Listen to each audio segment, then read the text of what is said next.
നമ്മുടെ നിത്യജീവിതത്തിന്റെ അവിഭാജ്യ ഘടകമായ ഒരു ധാന്യമുണ്ട്. ലോകമെമ്പാടുമുള്ള 1 കോടിക്കണക്കിന് ആളുകളുടെ വിശപ്പകറ്റുന്ന സംസ്കാരങ്ങളുടെ ഭാഗമായ അരി എന്ന ഈ വിസ്മയത്തെക്കുറിച്ചാണ് ഇന്ന് സംസാരിക്കുന്നത്.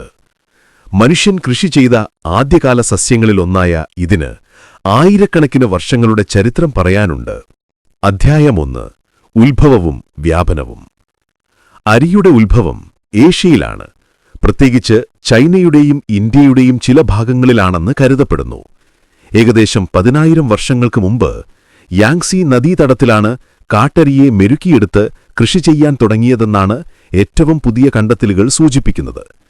തുടക്കത്തിൽ ചെറിയ തോതിലുള്ള കൃഷിയായിരുന്നെങ്കിലും നദീതീരങ്ങളിലെ ഫലഭൂയിഷ്ഠമായ മണ്ണും വെള്ളത്തിന്റെ ലഭ്യതയും നെൽകൃഷിയുടെ വളർച്ചയ്ക്ക് സഹായകമായി.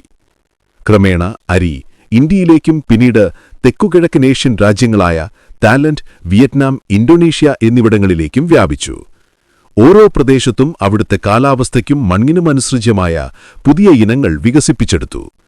ഈ വ്യാപനം വെറുമൊരു വിളയുടെ യാത്രയായിരുന്നില്ല, മറിച്ച് ഒരു സംസ്കാരത്തിന്റെയും ജീവിതരീതിയുടെയും കൈമാറ്റം കൂടിയായിരുന്നു. അധ്യായം 2. ആഫ്രിക്കയിലേക്കും യൂറോപ്പിലേക്കും. ഏഷ്യയിൽ നിന്ന് അരി ആഫ്രിക്കയിലേക്കും എത്തിച്ചേർന്നു. സഹാറ മരുഭൂമിയുടെ തെക്കുഭാഗത്തുള്ള രാജ്യങ്ങളിൽ ആഫ്രിക്കൻ നെല്ല് എന്നറിയപ്പെടുന്ന പ്രാദേശിക ഇനങ്ങൾ കൃഷി ചെയ്തിരുന്നു. എങ്കിലും ഏഷ്യൻ നെല്ല് ആഫ്രിക്കയിൽ എത്തിച്ചേർന്നത് കച്ചവടപാതകളിലൂടെയാണ്. ഇത് ആഫ്രിക്കൻ രാജ്യങ്ങളുടെ ഭക്ഷ്യസുരക്ഷയിൽ വലിയ പങ്കുവഹിച്ചു. യൂറോപ്പിലേക്ക് അരിയെത്തിയത് അല്പം വൈകിയാണ്. പേർഷ്യൻ അധിനിവേശത്തിലൂടെയും അറബികളുടെ സ്വാധീനത്തിലൂടെയും ഇത് സ്പെയിനിലും പോർച്ചുഗലിലും എത്തി. പിന്നീട് മധ്യകാലഘട്ടത്തിൽ ഇറ്റലിയിലെ പോ നദീതടത്തിലും ഫ്രാൻസിലെ ചില പ്രദേശങ്ങളിലും നെൽകൃഷി ആരംഭിച്ചു. യൂറോപ്പിൽ ഉയർന്ന സാമ്പത്തിക ശേഷിയുള്ളവരുടെ ഭക്ഷണമായി ഇത് മാറിയിരുന്നു. അധ്യായം 3. അമേരിക്കൻ ഭൂഖണ്ഡങ്ങളിലേക്ക്. പുതിയ ലോകത്തേക്ക്, അതായത് അമേരിക്കൻ ഭൂഖണ്ഡങ്ങളിലേക്ക് അരിയെത്തിയത് യൂറോപ്യൻ കോളനിവൽക്കരണത്തോടെയാണ്. 17-ാം നൂറ്റാണ്ടിന്റെ അവസാനത്തോടെ ആഫ്രിക്കയിൽ നിന്നുള്ള അടിമത്തൊഴിലാളികളാണ് തെക്കൻ യുണൈറ്റഡ് സ്റ്റേറ്റ്സിലെ കരോളിന പോലുള്ള പ്രദേശങ്ങളിൽ നെൽകൃഷിക്ക് തുടക്കം കുറിച്ചത്. ആഫ്രിക്കൻ ജനതയ്ക്ക് നെൽകൃഷിയിലെ അറിവും അനുഭവസമ്പത്തും ഈ മേഖലയിൽ നെല്ല് ഒരു പ്രധാന വിളയായി മാറാൻ സഹായിച്ചു. തെക്കേ അമേരിക്കയിലും കരീബിയൻ ദ്വീപുകളിലും അരിയെത്തിച്ചേർന്നു. ബ്രസീൽ, ഗയാന തുടങ്ങിയ രാജ്യങ്ങളിൽ നെല്ല് പ്രധാന ഭക്ഷ്യവിളയായി മാറി. ലോകത്തിന്റെ വിവിധ ഭാഗങ്ങളിലേക്ക് അരിയുടെ ഈ യാത്ര മനുഷ്യന്റെ കുടിയേറ്റങ്ങളോടും വ്യാപാര ബന്ധങ്ങളോടും ചേർന്നാണ് നടന്നത്. അധ്യായം 4. നെല്ലും സംസ്കാരവും. അരി വെറുമൊരു ഭക്ഷണമല്ല, അത് പല സംസ്കാരങ്ങളുടെയും ഭാഗമാണ്. ഏഷ്യൻ രാജ്യങ്ങളിൽ അരിയില്ലാത്ത ഒരു ഭക്ഷണരീതി ചിന്തിക്കാൻ പോലും സാധ്യമല്ല.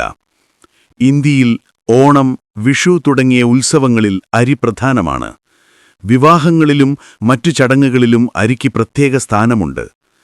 ജപ്പാനിൽ സുഷി, ചൈനയിൽ ഫ്രൈഡ് റൈസ്, ഇന്ത്യയിൽ ബിരിയാണി, ഇഡ്ഡലി, ദോശ തുടങ്ങി എണ്ണിയാൽ തീരാത്തത്ര വിഭവങ്ങളാണ് അരി ഉപയോഗിച്ചുണ്ടാക്കുന്നത്.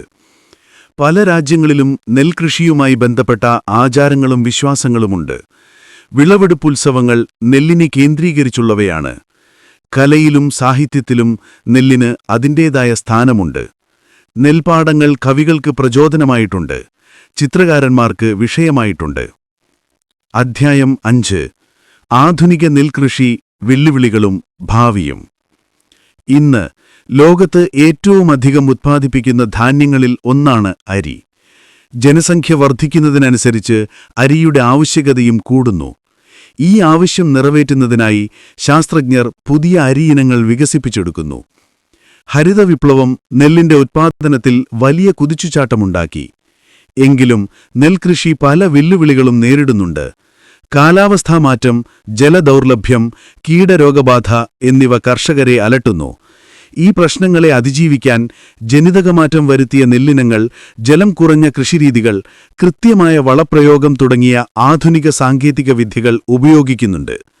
നെല്ല് കർഷകർക്ക് മികച്ച വരുമാനം നൽകാനും പാരിസ്ഥിതിക സന്തുലനം നിലനിർത്താനും സഹായിക്കുന്ന സുസ്ഥിര കൃഷിരീതികൾക്ക് പ്രാധാന്യം നൽകുന്നു. അധ്യായം 6. അരിയുടെ വൈവിധ്യവും പോഷകഗുണങ്ങളും. ലോകമെമ്പാടും ആയിരക്കണക്കിന് അരിയിനങ്ങൾ കൃഷി ചെയ്യുന്നുണ്ട്. ഓരോ പ്രദേശത്തിന്റെയും ആവശ്യകതയ്ക്കും പാചകരീതിക്കും അനുസരിച്ച് ഇതിന് നിറത്തിലും വലുപ്പത്തിലും രൂപത്തിലും രുചിയിലും വ്യത്യാസങ്ങളുണ്ട്. പ്രധാനമായും അരിയെ അവയുടെ തരമനുസരിച്ച് തരംതിരിക്കാം. ചെമ്പലരി, ബ്രൗൺ റൈസ്, നെല്ലിന്റെ പുറന്തൊലി മാത്രം നീക്കം ചെയ്ത തവിട് കളയാത്ത അരിയാണിത്. തവിട് നിലനിർത്തുന്നതിനാൽ ഇതിന് ഇളം തവിട്ട് നിറമുണ്ട്. പോഷകങ്ങളുടെ ഒരു കലവറയാണിത്. വെള്ളയരി, വൈറ്റ് റൈസ്, തവിടും അതിനു താഴെയുള്ള ഭ്രൂണവും പൂർണ്ണമായും നീക്കം ചെയ്ത അരിയാണിത്. ലോകമെമ്പാടും ഏറ്റവും അധികം ഉപയോഗിക്കുന്നത് ഇതാണ്. ഇത് എളുപ്പത്തിൽ പാചകം ചെയ്യാനും ദഹിപ്പിക്കാനും സാധിക്കുന്നു. കറുത്താരി, ബ്ലാക്ക് റൈസ്, നിരോധിത അരിയെന്നും ഇതറിയപ്പെടുന്നു. ഇതിന് കടും കറുപ്പ് നിറമാണുള്ളത്. ഇത് ആൻഥോസയാനിൻ എന്ന ആന്റി ഓക്സിഡന്റിന്റെ കലമടയാണ്. ചുവന്ന അരി, റെഡ് റൈസ്, ചുവന്ന തവിടുള്ള ഈ അരിയിൽ നാരുകളും ഇരുമ്പിന്റെ അംശവും ധാരാളമായി അടങ്ങിയിരിക്കുന്നു. കേരളത്തിൽ ഉപയോഗിക്കുന്ന മട്ട അരി ഇതിനുദാഹരണമാണ്. ബസ്മതി അരി, നീളമേറിയതും നേർത്തതുമായ ഈ സുഗന്ധമുള്ള അരി ഇന്ത്യൻ ഉപഭൂഖണ്ഡത്തിൽ നിന്നുള്ളതാണ്. ബിരിയാണി, പുലാവ് തുടങ്ങിയ വിഭവങ്ങൾക്ക് ഇതേറെ പ്രസിദ്ധമാണ്. അരിയുടെ പോഷകഗുണങ്ങൾ. ഭൂരിഭാഗം ആളുകൾക്കും ഊർജം നൽകുന്ന പ്രധാന ഭക്ഷണമാണ് അരി. വിവിധയിനം അരികളിൽ പോഷകമൂല്യത്തിൽ വ്യത്യാസങ്ങളുണ്ടെങ്കിലും അവ പൊതുവെ ഈ താഴെ പറയുന്ന ഗുണങ്ങൾ നൽകുന്നുണ്ട്. കാർബോഹൈഡ്രേറ്റ്സ്, അന്നജം. അരിയുടെ പ്രധാന ഘടകമാണ് അന്നജം. ഇത് ശരീരത്തിന് ആവശ്യമായ ഊർജം ഉടനടി നൽകുന്നു. നാരുകൾ, ഫൈബർ. തവിട് കളയാത്ത ബ്രൗൺ, റെഡ്, ബ്ലാക്ക് അരികളിൽ നാരുകൾ ധാരാളമുണ്ട്. ഇത് ദഹനവ്യവസ്ഥയുടെ ആരോഗ്യത്തിനും രക്തത്തിലെ പഞ്ചസാരയുടെ അളവ് നിയന്ത്രിക്കുന്നതിനും സഹായിക്കുന്നു. വിറ്റാമിനുകളും ധാതുക്കളും. Vitamin B. തവിടുള്ള അരികളിൽ thiamine, B1, niacin, B3, pyridoxine, B6 എന്നിവ ധാരാളമായി അടങ്ങിയിരിക്കുന്നു. ഇത് നാഡീവ്യവസ്ഥയുടെ പ്രവർത്തനത്തിന് അത്യാവശ്യമാണ്. Magnesium, phosphorus, selenium. എല്ലുകളുടെ ആരോഗ്യത്തിനും ശരീരത്തിന്റെ വിവിധ പ്രവർത്തനങ്ങൾക്കും ഈ ധാതുക്കൾ ആവശ്യമാണ്. വിളർച്ച തടയാൻ സഹായിക്കുന്ന ഇരുമ്പിന്റെ അംശം ചുവന്ന അരിയിലുണ്ട്. ആന്റി ഓക്സിഡന്റുകൾ. കറുത്ത അരിയിലും ചുവന്ന അരിയിലുമുള്ള ആൻഥോസയാനിനുകൾ പോലുള്ള ആന്റി ഓക്സിഡന്റുകൾ കോശങ്ങളെ കേടുപാടുകളിൽ നിന്ന് രക്ഷിക്കാൻ സഹായിക്കുന്നു. പ്രോട്ടീൻ. മറ്റു ധാന്യങ്ങളെ അപേക്ഷിച്ച് അളവ് കുറവാണെങ്കിലും ശരീരത്തിന് ആവശ്യമായ അമിനോ ആസിഡുകൾ അരി നൽകുന്നുണ്ട്.